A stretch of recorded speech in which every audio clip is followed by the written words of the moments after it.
Negative comments വന്നിട്ട് പോലും ഞാൻ നോർമലി മാന്യമായിട്ട് തന്നെ റിപ്ലൈ കൊടുത്തുകൊണ്ടിരുന്നത്. ആദ്യം മാന്യമായിട്ട് കൊടുത്ത്, പിന്നെ ഞാൻ നിങ്ങളുടെ ലൈഫിൽ ഇതുപോലൊരു അനുഭവം വരും, നിങ്ങൾ എന്തായാലും ഇടങ്ങേറാവും.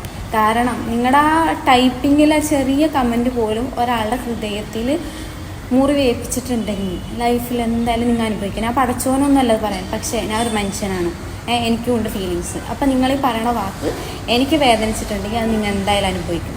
പിന്നെ ഇത്രയും നാൾ ഞാൻ കമൻസിന് അങ്ങനെ ഒന്ന് റിപ്ലൈ. ഹായ് ഗൈസ്, അപ്പോൾ പുതിയൊരു വീഡിയോക്ക് എല്ലാവർക്കും സ്വാഗതം. അപ്പോൾ കുറച്ച് തിരക്കായിരുന്നു, കുറച്ച് അധികം തിരക്കുകളായിരുന്നു. അതുകൊണ്ടാണ് ഇപ്പോൾ കുറച്ച് വീഡിയോകളൊക്കെ ഒന്ന് വരാമെന്ന്. അപ്പോൾ നമ്മൾ ഇന്നലെ സ്ക്രോൾ ചെയ്തിട്ട് പോകുന്ന സമയത്ത് ഒരു വീഡിയോ കണ്ടിരുന്നു, ഒരു ഷോർട്സ് കണ്ടിരുന്നു. അപ്പോൾ നമുക്ക് അതിനെക്കുറിച്ച് സംസാരിക്കേണ്ട കാര്യം തന്നെയാണ്, അതുകൊണ്ട് നമ്മൾ സംസാരിക്കാൻ തോന്നി, അങ്ങനെ വന്നതാണ് വീഡിയോയിൽ. പിന്നെ കുറച്ച് വർഷങ്ങൾക്ക് മുമ്പ് നമ്മളെ സോഷ്യൽ മീഡിയയിലൊക്കെ ഭയങ്കര ഇൻസ്റ്റഗ്രാമിലും യൂട്യൂബിലും ടിക്ടോക്കിലൊക്കെ നല്ല തിളങ്ങി നിന്നൊരാളുണ്ടായിരുന്നു, റിഫ മെഹൻ എന്നൊരാൾ. അവർ ആത്മഹത്യ ചെയ്തു. അതിനുശേഷം മയനാസ് പുതിയൊരു കല്യാണം കഴിച്ചു. തെറ്റാണെന്നെല്ലാം പറഞ്ഞ് പുതിയൊരു കല്യാണം കഴിച്ചു. അവർ ജീവിതം അങ്ങനെ സ്മൂത്തായി പോയിക്കുന്ന സമയത്ത് കുറച്ച് ആൾക്കാർ അവർ ലൈഫ് സന്തോഷിക്കനെ കണ്ടിട്ട് കുറച്ച് കുശുമ്പുള്ള കുറച്ച് ആൾക്കാർ ഈ സഫ എന്നൊരു പെൺകുട്ടിയാണ് അവരുടെ കല്യാണം കഴിച്ചത്. അപ്പോൾ അവരെ വീഡിയോൻ്റെ താഴെ പോയിട്ട് ബാഡ് കമൻറ്റ്, സഫ മരിക്കാൻ നീയാണ് കാരണം, അങ്ങനെ റിഫ മരിക്കാൻ നീയാണ് കാരണം എന്നൊക്കെ പറഞ്ഞിട്ട് അങ്ങനെ ഒരുപാട് ബാഡ് കമൻ്റൊക്കെ കൊടുത്ത് അയാളെ ശരിക്കും മെൻ്റലി ഒരു ഭ്രാന്തിയാക്കുന്ന ഒരു കുറച്ച് വീഡിയോയും കുറച്ച് കമൻറ്റുകളും ഞാൻ കണ്ടു. അപ്പോൾ അതിനെക്കുറിച്ച് നമ്മൾ സംസാരിക്കാൻ തോന്നി, പ്രതികരിക്കാൻ വയ്യ. ഏതായാലും മറ്റേ ആൾ മരിച്ചുപോയി, അത് സത്യം തന്നെയാണ്, മരിച്ചുപോയി കഴിഞ്ഞു. ഇപ്പോൾ ഇവൻ വീണ്ടും ഒരു കല്യാണം കഴിച്ചൊരു സ്ത്രീയെയും നിങ്ങൾ എന്തിനാ അവരുമായിട്ട് കമ്പയർ ചെയ്യണേ? അതിൻ്റെ ആവശ്യമില്ല. അവർ മരിച്ചുപോയി, ഇയാൾ പുതിയ കല്യാണം കഴിച്ചു, ഇയാൾ സുഖസുന്ദരമായിട്ട് ജീവിച്ചു പോയിക്കോട്ടെ. അതിനും നിങ്ങൾ ഇതേമാർക്ക് തോന്നുന്ന ആൾക്കാർ പോയിട്ട് കമൻറ്റ്, അവർക്കും ജീവിക്കണ്ടേ?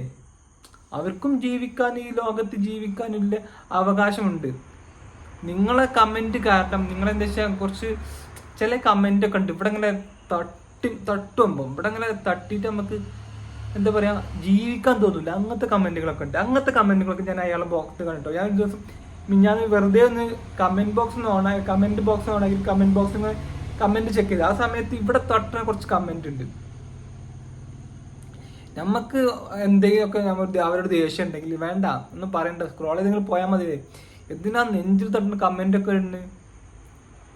അവർ ജീവിച്ചു പോയിക്കോട്ടെ, അവരെ എന്തെങ്കിലും ആയിക്കോട്ടെ, അവരുടെ ലൈഫ് അവരെന്തെങ്കിലും ആയിക്കോട്ടെ നമ്മൾ തീരുമാനിച്ചാൽ മതിയല്ലോ. അല്ലാതെ അവരെ കമൻ്റ് അടിയിൽ അവരൊക്കെ എന്തൊക്കെയോ പറയുന്നുണ്ട്. അപ്പോൾ ഇത്രയും കാലം ഞാൻ പ്രതികരിക്കൊന്നും കണ്ടില്ല. അപ്പോൾ ഇന്നലെ ഒരു പ്രതികരിക്കുന്ന വീഡിയോ കണ്ടു. അപ്പോൾ ഞാൻ ശരിക്കും ഒന്ന് വീഡിയോ ഫുൾ വാച്ച് ചെയ്ത് നോക്കിയ സമയത്താണ് അവരെന്തൊരു ഡ്രസ്സ് ഇട്ട് വീഡിയോ ഇട്ട സമയത്ത് ആരോ പറയുന്നുണ്ട് ഇത്ര കമൻറ്റ് പോയിട്ട്, ഇത് റിഫൻ്റെ ഡ്രസ്സല്ലേ, എന്തോ വേറെ ദിവസം വേറെന്തോ യൂസ് ചെയ്ത സമയത്ത് പറയണ്ടല്ലോ, ഇത് റിഫൻഡ് ആയിട്ടാണല്ലോ, നീ എന്തിനാ ഉപയോഗിക്കണമെന്നൊക്കെ പറയുന്നത് ഞാൻ കേട്ടു. അങ്ങനെ ഒരു കമൻറ്റ് ഞാൻ കണ്ട്. അപ്പോൾ അത് ഞാൻ ചോദിക്കുന്നത്, ഇപ്പോൾ ശരിക്കും എന്തൊരു ജനങ്ങൾക്കാണ് പ്രശ്നം. അവർ ഒന്നിച്ച് ജീവിച്ച് സന്തോഷിച്ചുകൊണ്ട് പോകട്ടെ. അതിന് നമ്മളെന്തിനാ കുശുമ്പും കുന്നായ്മയും കണ്ട് അവരെ ലൈഫിൽ നമ്മൾ എന്തൊക്കെയോ പറഞ്ഞാൽ ആ പാവം കുട്ടീനെ നമ്മൾ വെറുതെ എന്തിനാണ് മെൻ്റലി അലാസ് ചെയ്യുന്ന ആവശ്യം?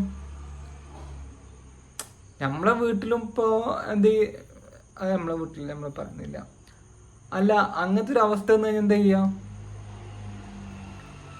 അപ്പോൾ വെറുതെ അവരെ വിട്ടേക്കുമ്പോൾ അവരുടെ ലൈഫിൽ അവർ ജീവിച്ചു പോയിക്കോട്ടെ. നമ്മൾ വെറുതെ അവരെ ഇങ്ങനെ കുറ്റം പറഞ്ഞിട്ട് കാര്യമില്ലാകുമ്പോൾ ഓക്കെ, ഇത് പറയണമെന്ന് തോന്നി, അതാണ് വീഡിയോയിൽ വന്നത്. ഓക്കെ, ഇനി നമുക്ക് അവർ പറഞ്ഞ കുറച്ച് കാര്യങ്ങളുണ്ട്, അത് നമുക്ക് കേട്ട് നോക്കാം. അവർ ഹൃദയം പൊട്ടി പറയുന്ന കുറച്ച് കാര്യങ്ങളുണ്ട്, അത് നമുക്ക് കാണാം. ഓക്കെ.